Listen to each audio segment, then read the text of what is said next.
Hi guys! Another day, another mini vlog ni Alas. So ayan, today is Feb 18, Sunday.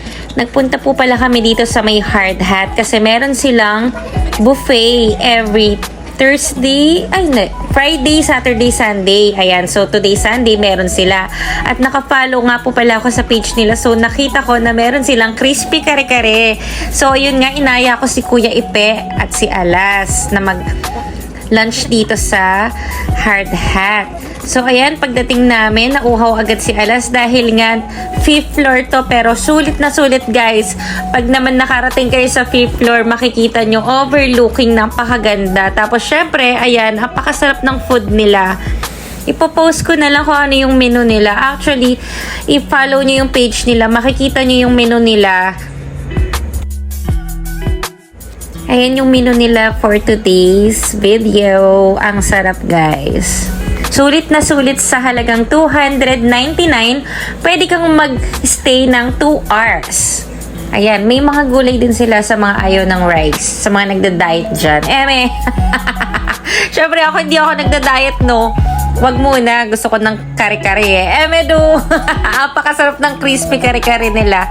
Promise. Ang dami kong nakain. So ayan, nagta-thumbs up pala si Alas dahil uminom na siya ng 4 season nga pala yung red, and then yung green is lemonade, and then may water sila.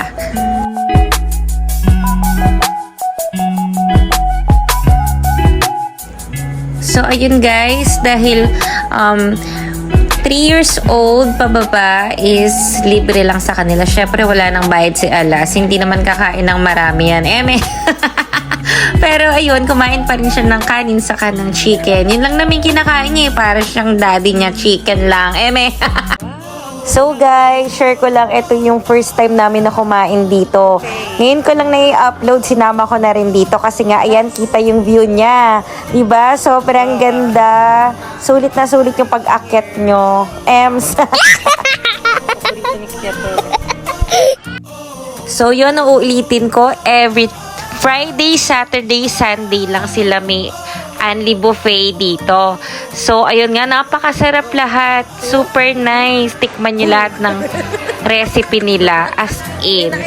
Nako, masisira talaga yung diet ko nito. Yung mga bata, enjoy na enjoy kasi malamig.